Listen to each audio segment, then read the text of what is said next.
The warm summer breeze stirred the lace curtains, casting moving shadows on the hardwood floor of the dining room.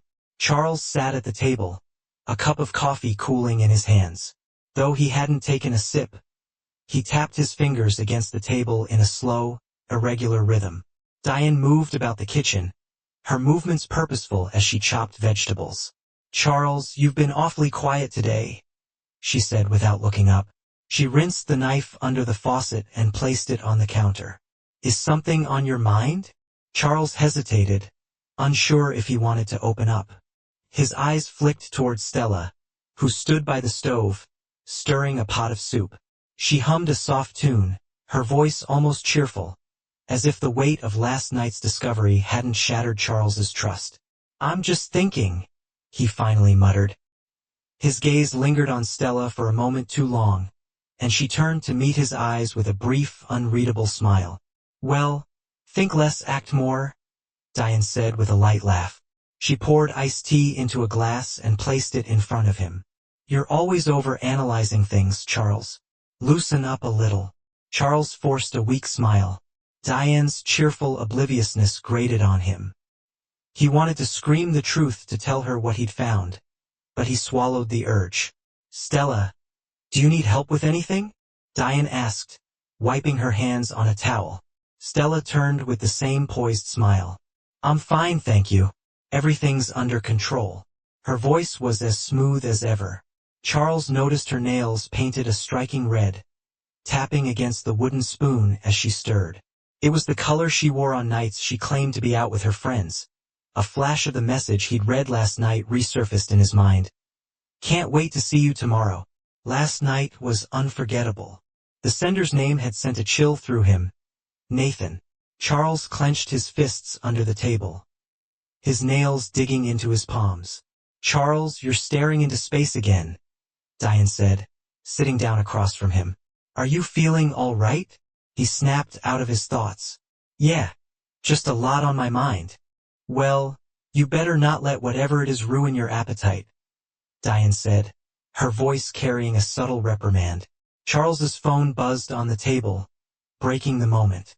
He glanced at the screen. Another message from Nathan. This time the subject line was blank. His stomach churned. "Who's that?" Stella asked, not looking up from the pot. "Just work," Charles lied, locking the phone and shoving it into his pocket. "Can't they give you a break on the weekends?" Diane asked. Charles nodded absently, but his mind raced. He couldn't ignore the signs anymore. For weeks, he had noticed Stella's late-night texts, the secretive calls, and the unexplained outings. The evidence was there, yet he had clung to denial. Last night's discovery left no room for doubt. After Stella had fallen asleep, Charles had noticed her phone buzzing on the nightstand. Curiosity mixed with growing suspicion had driven him to pick it up. The message from Nathan had confirmed everything he feared. "Lunch is ready," Stella announced, interrupting his thoughts. She carried a steaming pot to the table and set it down with practiced ease. Charles watched her closely as she moved, her expression serene. How could she act so normal? Didn't she feel even a shred of guilt? As they ate, the conversation flowed around him like a distant hum. Diane and Stella chatted about weekend plans, the kids' school activities, and the weather. Charles barely contributed, his mind elsewhere. "You've barely touched your food," Diane pointed out. Charles stabbed at his plate with his fork. "I'm not very hungry." "Don't be ridiculous," Dee said. "You need to eat. You got a family to look after." Charles's jaw tightened. A family, is that what this is? He thought bitterly. Stella caught his eye, her smile faltering for the first time that day. "Charles, is something wrong?"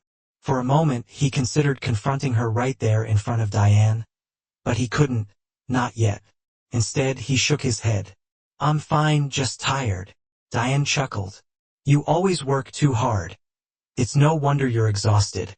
Stella reached across the table to touch his hand. Her fingers felt cold. "If there's something on your mind, you can tell me." Charles pulled his hand back, pretending to adjust his watch. "I said I'm fine." The rest of the meal passed in strange silence. Afterward, Diane began clearing the table, and Stella retreated to the living room with a cup of coffee. Charles lingered in the kitchen, his hands gripping the edge of the sink as he stared out the window. "Charles," Diane said softly, coming to stand beside him. "You're not yourself today. I know when something's bothering you." He looked at her, his face a mask of restraint. "It's nothing, Mom." She frowned, unconvinced, but didn't press further. As the afternoon wore on, Charles found himself pacing in the backyard. He pulled out his phone and reread Nathan's message for the 10th time, his blood boiling. A new Stella stepped outside, her footsteps light on the patio. "Charles." He turned to face her, his expression hard. "What do you want?" She tilted her head, her smile faint but still there. "You've been avoiding me all day. If there's something wrong, just say it." For a moment, Charles almost spoke the truth, but he held back. His anger simmered just beneath the surface. "I told you I'm tired. That's all." She didn't look convinced but didn't push further. Instead, she walked back inside, leaving Charles alone with his thoughts. As the sun dipped below the horizon, Charles sat on the patio, staring into the gathering dusk. His mind was a whirlwind of emotions. Anger, betrayal, and a deep, aching sadness. He knew he couldn't stay silent forever, but how would he confront her? How could he face his brother? For now, he would wait. He needed a plan, a wait and navigate the storm without losing everything he had built. And so, the evening ended as it had begun, with secrets hanging heavy in the air, waiting to be unraveled. The clinking of silverware filled the room as the family sat around the dinner table. Charles's fork hovered above his plate, untouched. Across from him, Stella laughed brightly at one of Diane's stories about her neighbor's unruly dog. Her laugh grated on him, a sharp reminder of the lie their life had become. "And you wouldn't believe it, Charles," Diane was saying, her hands animated as she spoke. "The dog jumped right into their pool." Poor Mr. Harris was livid. Stella chuckled, covering her mouth delicately. "He always did have a temper," she said. "Maybe the dog was trying to teach him to loosen up." Charles forced a smile, the muscles in his face tightening. He couldn't focus on their words. His thoughts circled back to the message he had seen. Nathan's name glowing on the screen and the sickening confirmation that his wife and brother had betrayed him. "Charles, are you even listening?" Diane asked, raising an eyebrow. He looked up abruptly. "You've been doing a lot of that lately?" Diane said, narrowing her eyes. "No, it's fine," he replied quickly, glancing at Stella. She met his gaze with a slight tilt of her head, her expression unreadable. The meal dragged on, Charles's anger simmering just beneath the surface. He replayed scenarios in his mind, how to confront her, what to say, whether he could hold back the storm of emotions threatening to burst. Finally, unable to take it any longer, he set his fork down with deliberate care. "Stella," he said, his voice firm and steady, "can we talk privately?" The conversation at the table came to an abrupt halt. Diane glanced between them, a flicker of concern crossing her face. "Now?" Stella asked, her smile faltering. "Yes, now," Charles replied, not breaking eye contact. Stella hesitated, her fingers tightening around her glass of water. "All right." She stood, smoothing her dress, and followed him down the hallway to their bedroom. Charles closed the door behind them, leaning against it for a moment before turning to face her. "What's this about?" she asked, crossing her arms. Charles's throat felt dry as he searched for the right words. Finally, he spoke. "I know about you and Nathan." For a moment her face froze. The confident facade slipped, and her eyes widened. Then, just as quickly, she recovered, a smirk tugging at the corners of her lips. "Oh," she said casually, sitting on the edge of the bed. "So, you know that's all you have to say?" Charles asked, his voice rising. "You're not even going to deny it?" She shrugged, her smirk deepening. "What's the point? You've clearly made up your mind. So what are you going to do? Cry about it?" The casual dismissal hit him like a punch to the gut. He took a step forward, his hands trembling at his sides. "Why, Stella?" Why would you do this to us? To our family? Why, she echoed, tilting her head as if the question were absurd. Maybe because you're too boring, Charles. You work, you come home, you play with the kids, and then you go to bed. Where's the excitement? Where's the passion? Charles's jaw clenched. Passion? You think betrayal is passion? What about our vows, Stella? What about our children? Didn't they matter to you? Don't you dare bring the kids into this, she snapped, her tone sharpening. I've been a good mother to them, a good mother. Charles laughed bitterly. A good mother doesn't destroy her children's family for a cheap thrill. Stella stood, her face inches from his, her eyes blazing. You don't get it, do you? Nathan knows how to make a woman feel alive. He's fun, he's spontaneous. Maybe you should take a few notes from him. Charles recoiled as if struck, his fists clenched at his sides, his nails digging into his palms. You're unbelievable, he said, his voice barely above a whisper. And you're predictable, she shot back, rushing past him toward the door. Stella, he said, his voice trembling with restrained fury. This isn't over. She stopped, her hand on the doorknob, and turned to face him. Oh, it is, Charles. You'll forgive me because you always do. You're too weak to do anything else. Without waiting for a reply, she opened the door and walked out, leaving Charles alone in the room for a long time. He stood there, staring at the empty doorway, his chest feeling tight, his breath coming in shallow gasps. He wanted to scream, to punch something, to make her understand the depth of her betrayal. Instead, he sank onto the bed, his head in his hands. The house was quiet now. The faint hum of the refrigerator was the only sound he could hear. Diane and Stella talking in the kitchen, their voices low but calm, as if nothing had happened. Charles sat there for hours, his thoughts racing. He had confronted her, but it didn't feel like a victory. If anything, he felt more lost than ever. The image of Stella's smirk haunted him, her words replaying in his mind as the night deepened. Charles made a silent vow. This wasn't over, not by a long shot.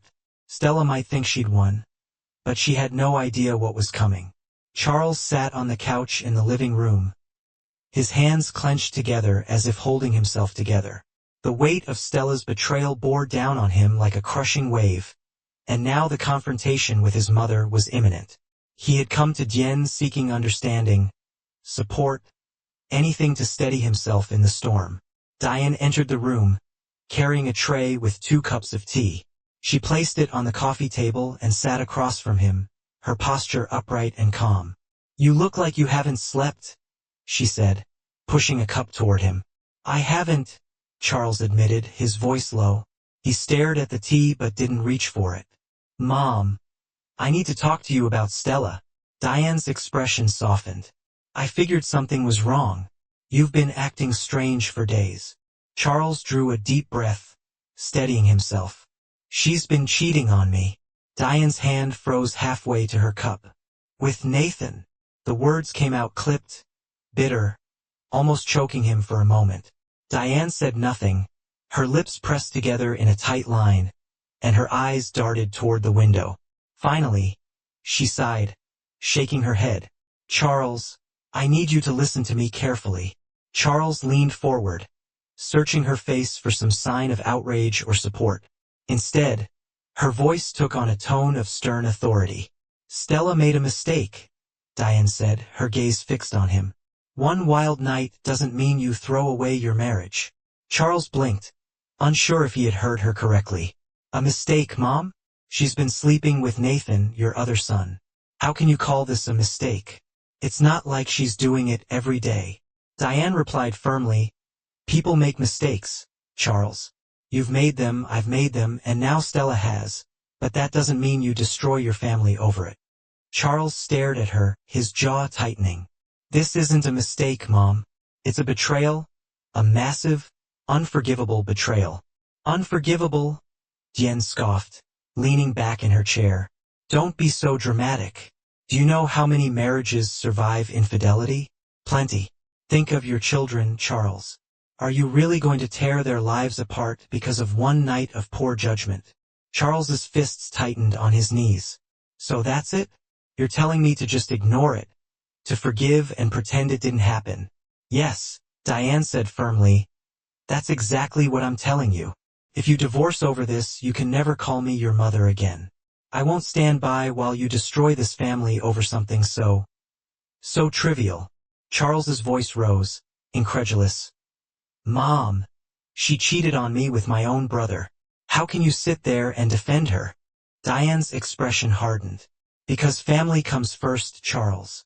Always. Stella is still the mother of your children, and Nathan is your brother. Are you really going to let one mistake drive a wedge between all of us? Charles felt like the ground beneath him had shifted. You're not serious. You can't possibly believe what you're saying. I am serious, Diane said, folding her arms. This family has been through enough. I won't let you ruin it over something that can be fixed. The sound of footsteps interrupted them. Stella walked into the room, her expression calm, almost smug. She must have overheard enough of the conversation to know what was happening. Charles, she said smoothly, leaning against the door frame. Are you really dragging your mother into this? That's low, even for you. Charles turned to her, his anger barely contained. You think I'm the problem here? Stella smirked. Oh, I know you are. Maybe if you were half as attentive as Nathan, we wouldn't even be having this conversation. Attentive, Charles repeated, his voice shaking. You got some nerves, Stella. She shrugged, sauntering into the room. I'm just being honest. Nathan knows how to make a woman feel appreciated. Maybe you could learn a thing or two from him. Charles stood abruptly, his chair scraping against the floor. Get out. Get out of this room before I say something I can't take back. Stella tilted her head, feigning innocence. Oh, come on, Charles, don't act like such a victim. You've always been so predictable. It's honestly boring. Boring? Charles's voice cracked, a mix of anger and disbelief. Boring is being faithful. Boring is raising a family and trusting your wife to do the same. Diane stood, placing herself between them. Enough, both of you, she said sharply. This isn't helping anything. Charles pointed a trembling finger at Stella. You've destroyed everything and he turned to Diane. You're enabling her. How can you stand there and defend this? Diane's eyes narrowed because I know what's at stake. Charlie, your children need a stable home. If you divorce Stella, they'll be the ones who suffer most. They'll suffer more growing up in a house built on lies. Charles shot back. Stella laughed bitterly. Oh, please, you're doing them a favor by staying. You think they'll thank you for tearing everything apart? Charles's chest heaved with restrained fury. Don't talk to me about what's best for my kids. You gave up that right the moment you decided to betray me. Diane stepped closer to Charles, her tone softening slightly. Please, Charles, think about what you're doing. Don't let your pride ruin everything. It's not pride, Mom, Charles said through gritted teeth. It's dignity. Something you apparently don't value. Stella scoffed. Dignity? You're so hung up on your ego that you can't see what's right in front of you. People make mistakes, Charles. Get over it. Charles stared at her, his disbelief turning into cold resolve. You know what? You're right, Stella. People make mistakes, and mine was ever trusting you in the first place. Without waiting for a response, he turned and walked out of the room. Diane called after him, but he didn't stop. His footsteps echoed down the hallway as he made his way to the front door, slamming it shut behind him. Outside, the cool evening air hit his face, calming him slightly. He stood on the porch, staring out at the quiet street. His mother's words and Stella's smugness played over and over in his mind. Family, stability, forgiveness, they had twisted those words into weapons, using them to justify the unforgivable. But Charles knew one thing for certain. He couldn't stay, not like this. Charles sat on the edge of his bed, his hands running through his hair. His mind raced as dawn began to creep through the blinds. His children, Brielle and Hunter, were sound asleep in their shared room. Their gentle breaths were a faint reminder of the innocence he needed to protect. The house was silent, but Charles's thoughts were loud. Stella's betrayal, Diane's ultimatum. It all swirled together into a suffocating storm. His gaze drifted to the packed duffel bag near the door, its contents carefully selected during his sleepless night. He had made up his mind. He tiptoed to the children's room, pushing the door open slowly. Belle was curled up under a pink blanket, her favorite stuffed bunny tucked under her arm. Hunter lay sprawled on his back, his tiny chest rising and falling in rhythm. Charles's heart ached as he stood there. "I'm doing this for you," he whispered softly, leaning against the door frame. "I won't let this mess hurt you." The clock read 6:30 a.m. Diane and Stella were early risers but had planned a shopping trip later that morning. Timing was everything. Charles knew he had a small window to leave undetected. As he prepared breakfast, toast and scrambled eggs, he heard footsteps behind him. Brielle rubbed her eyes, her hair sticking up in all directions. "Daddy," she said, her voice groggy. "Good morning, sweetheart," Charles said, crouching to her level. "How about we have breakfast and then we go on a little adventure today?" "Adventure?" Her eyes lit up. "Yep," he said, tapping her nose. "Just you, me and Hunter. A special day together." By 8:30 a.m., Diane and Stella had left the house. Charles wasted no time. He ushered the kids back into their room and gently but firmly instructed them to pack their favorite toys and clothes into their small backpacks. "Are we going far?" Hunter asked, stuffing action figures into his bag. "Not too far," Charles replied, zipping up his duffel. "Just somewhere new, somewhere safe." Brielle frowned. "Is Mommy coming?" Charles hesitated, crouching in front of her. "Not this time, honey. This is just for us." Once everything was ready, Charles moved swiftly. He carried the bags to the car and made one final sweep of the house, his eyes lingering on the wedding photo hanging in the living room. His jaw tightened, and without a second glance, he turned off the lights and locked the door. The drive to the new apartment was quiet. Belle and Hunter, sensing the tension in their father, kept to themselves. Charles glanced at them through the rearview mirror, their small faces pressed against the windows as they watched the world blur by. "Where are we going, Daddy?" Hunter asked eventually. "To a place where we can all be happy," Charles replied, forcing a reassuring smile. The apartment was modest but clean, with 2 small bedrooms and a cozy living area. Charles had arranged the lease a few days earlier, paying up front to avoid any delays. As they stepped inside, the kids wandered around, exploring their new space. "Can we put our toys here?" Brielle asked, pointing to a corner of the living room. "Of course," Charles said, kneeling to help her unpack. "This is our home now." For the rest of the morning, Charles busied himself setting up the apartment, making it feel as welcoming as possible. He laid out the children's bedding, arranged their toys, and stocked the fridge with essentials. Around noon, Charles's phone buzzed on the kitchen counter. He stared at the screen. Diane. He hesitated, knowing he couldn't avoid her forever. With a sigh, he answered, "Hello, Charles." Diane's voice was frantic. "Where are you? What's going on?" "I'm not coming back, Mom," Charles said calmly. "What are you talking about?" she demanded. "Stella just called me. She said the house is empty and the kids are gone." "What are you thinking?" "I'm thinking about what's best for my children," Charles replied firmly. "They deserve better than to grow up in that house." Diane's tone turned icy. "You're being selfish, Charles. Do you have any idea what this will do to your children, to Stella, to me?" "I know exactly what it'll do," Charles said, his voice steady. "And I've made my decision." "You're making a mistake, Diane," she hissed. "Mark my words, you'll regret this." "I've already made too many mistakes," Charles said before hanging up. He turned the phone to silent and set it face down on the counter. The afternoon passed peacefully. Charles played board games with the kids and read them stories, trying to mask the turmoil brewing inside him. For the first time in weeks, he felt a semblance of control, a sense that he was doing the right thing. But just as they sat down for dinner, his phone vibrated again. This time, the caller ID showed an unfamiliar number. Against his better judgment, he picked it up. "Hello, is this Charles?" A woman's voice asked, her tone professional but urgent. "Yes, this is Charles," he replied. This is Nurse Avery from St. Mary's Hospital.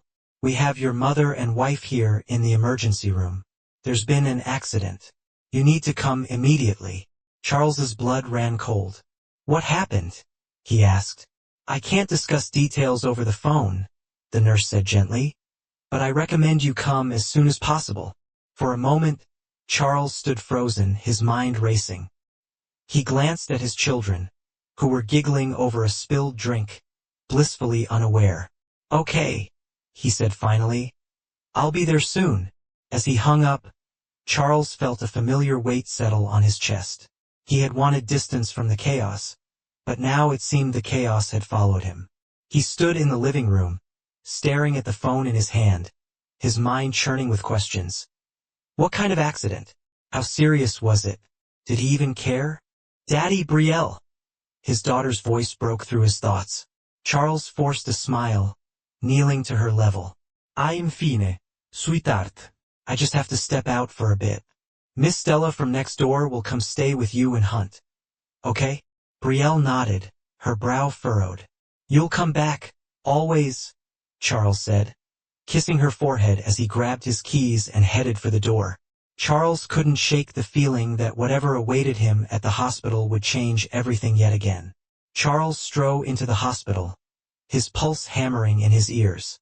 The sterile smell of antiseptic hit him as he passed the front desk, barely glancing at the nurse who pointed him toward the waiting area. He spotted Diane and Stella immediately. Diane was pacing, her face pale and drawn, while Stella sat hunched in a chair, her hands clutching a tissue that she twisted nervously. The moment Diane saw him, she rushed forward. Charles! She cried, gripping his arm. Thank God you're here. Charles shrugged her off, his expression cold. What happened? Diane's lip quivered, and tears welled in her eyes. It's Nathan, she choked out. He had an accident, a bad one. Charles's jaw tightened. What kind of accident? Diane hesitated, as if unsure whether to say more. Stella stood and took a tentative step toward him, her face streaked with tears. We were driving back from the mall, Stella began, her voice trembling. He lost control of the car. They say it was a blowout. Charles's stomach twisted, but his expression remained impassive. Is he alive? Dying? She said. Not quickly, dabbing her eyes with a tissue. Yes, but barely. He's in surgery right now. Charles crossed his arms, his gaze flicking between them. And what does this have to do with me? Charles, please, Stella said, reaching for his hand. He stepped back, her fingers grasping at the empty air. We need you. We've all made mistakes, but we're still family. Nathan needs us now. I need you. Charles laughed bitterly. The sound cut through the room like a knife. Family? You're seriously going to use that word right now?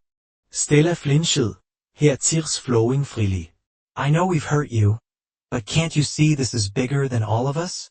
We have to come together. Come together? Charles's voice rose, drawing the attention of a passing nurse. Do you even hear yourself? You tore this family apart with your lies and betrayal, and now you want to pretend it never happened. Diane stepped forward, placing a hand on his shoulder. Charles, please, she said softly. I know you're angry, but this isn't the time to hold grudges. Nathan's life is hanging by a thread. Charles turned to her, his eyes narrowing. You don't get to lecture me about family, Mom. You defended her, you enabled this mess. And now you expect me to play the dutiful son and husband? No, I'm done. Diane's face crumpled. But before she could respond, Stella fell to her knees, sobbing. I was raw and charitable, Charles. I was selfish and stupid, and I ruined everything. But please, please don't walk away. I'll do anything to fix this. Charles stared down at her, his expression unmoved. Anything? He asked, his tone laced with sarcasm. Like stop lying. Stop blaming me for your mistakes? Somehow I doubt it. Stella reached for his leg, her desperation evident. Please, Charles, I'm begging you. Don't let us fall apart. Charles stepped back, her hands slipping off him. He looked at Diane, then at Stella, his gaze hardening. You want forgiveness? You want me to forget everything you've done? Sorry, but that's not going to happen. A tense silence hung in the air as Stella's sobs grew louder. Diane stood frozen, her mouth opening and closing as if searching for the right words. Charles took a deep breath and turned toward the hallway leading to the surgical wing. "Where is he?" he asked, his tone flat. Diane pointed shakily. "The ICU waiting area. They'll let us know when he's out of surgery." Without another word, Charles walked away. The ICU waiting room was cold and quiet, the hum of fluorescent lights the only sound. Charles sat in a corner, his hands resting on his knees, staring at the floor. He hadn't come for Nathan, not really. He wasn't sure why he had come at all. His thoughts drifted to his children, safe in their new apartment. They were his only reason for staying grounded, for not letting the betrayal consume him entirely. The door opened, and Diane entered. Her steps were hesitant. She sat down beside him, leaving a space between them. "Charles," she began softly, but he interrupted. She sighed, twisting her wedding ring. "I know I've hurt you. I know I failed as a mother by not supporting you when you needed me most. But Nathan, he's still your brother." Charles looked at her, his expression unreadable. "And what does that mean to me now?" Diane's voice cracked. "It means," she continued, her voice trembling, "it means there's still a chance to make things right for all of us." Charles shook his head, a humorless smile tugging at his lips. "You still don't get it, do you? Some things can't be fixed. Some bridges can't be rebuilt." Before Diane could respond, a doctor entered the room. He was tall and tired-looking, his scrubs stained with blood. "Family of Nathan Blake?" he asked. Diane and Charles both stood. "How is he?"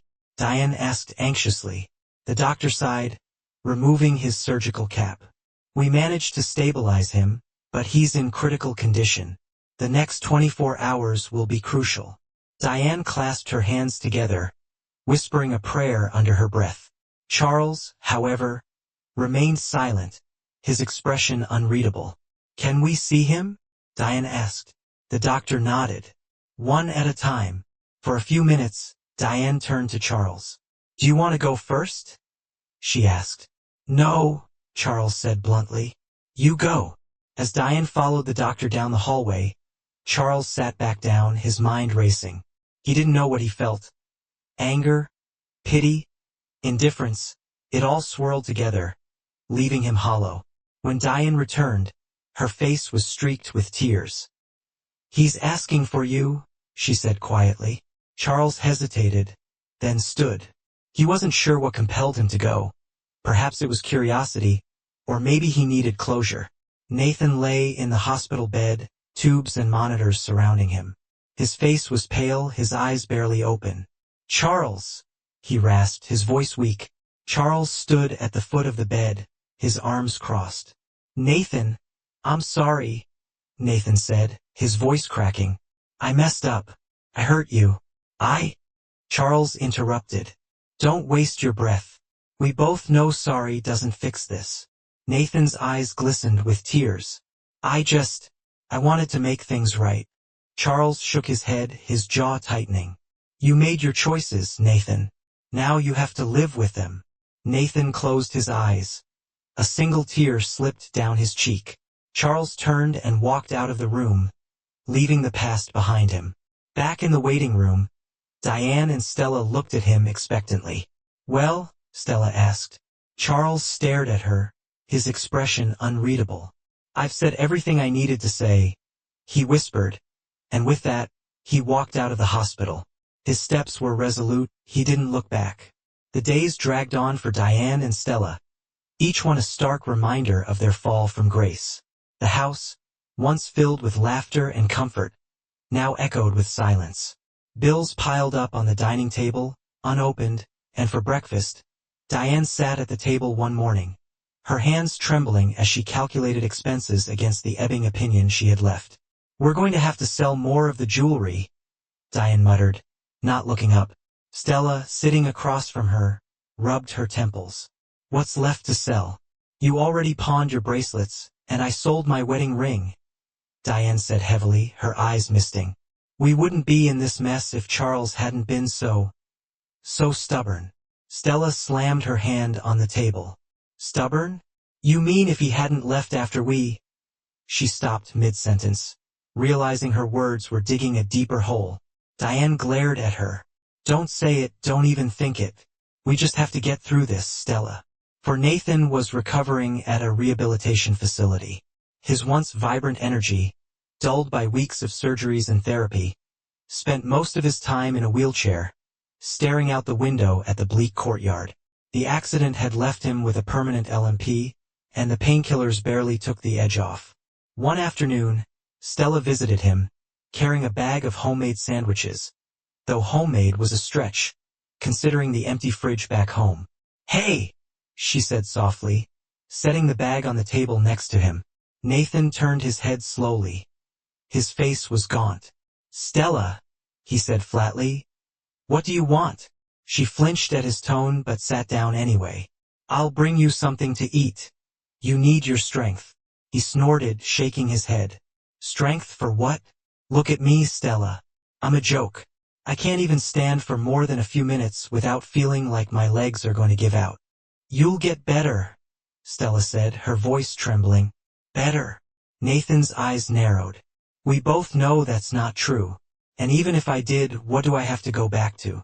No job, no money, no family worth calling one. Stella looked away, her eyes filling with tears. We figure it out together, she whispered. Nathan scoffed. Together? Don't make me laugh. You're just as lost as I am. Meanwhile, Charles's life had taken a completely different trajectory.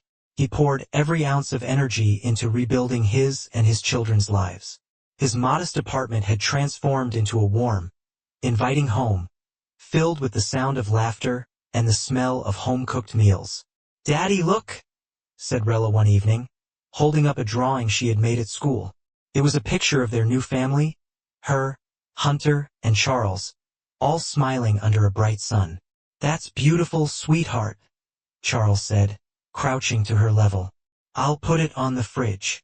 Can we get ice cream tonight? Hunter piped up, his eyes hopeful. Charles chuckled. Ice cream on a school night? I don't know. Please? Both children chorused, their faces lighting up. All right? Charles relented, ruffling Hunter's hair. But only if you finish your homework first. At work, Charles had thrown himself into his career. His boss noticed his renewed focus and rewarded him with a promotion that came with a significant raise. The extra income allowed him to enroll Belle and Hunter in after-school activities, something they had missed while living under the tension of his previous life. You're doing great, his coworker Linda said one afternoon as they reviewed a project together. Thanks, Charles replied, glancing at the clock. I just want to make sure everything's set before I head out. It's Hunter's soccer practice today. Linda smiled. You're a good dad, Charles. Your kids are lucky to have you. He nodded, feeling a pang of gratitude for the first time in a long while. He felt like he was in control of his life. Back at Diane's house, things were unraveling. The electricity had been shut off for a week before they could scrape together enough money to pay the bill. The refrigerator was nearly empty, save for a half carton of milk and a loaf of bread. Diane and Stella sat in the dim living room, lit only by a single candle. This can't go on, Diane said, her voice hollow. What do you want me to do? Stella snapped. Magic money out of thin air? Diane stared at her, her lips pressed into a thin line. We could call Charles, Stella suggested, the idea hanging in the air like a bad omen. You really think he'd help us after everything? He's not heartless, Diane said, though her voice lacked conviction. Stella shook her head. He's done with us, Diane. Honestly, I don't blame him. Nathan's condition continued to weigh heavily on them. One evening, Diane visited him at the rehab center. Mom, Nathan said weakly as she entered the room. You didn't have to come.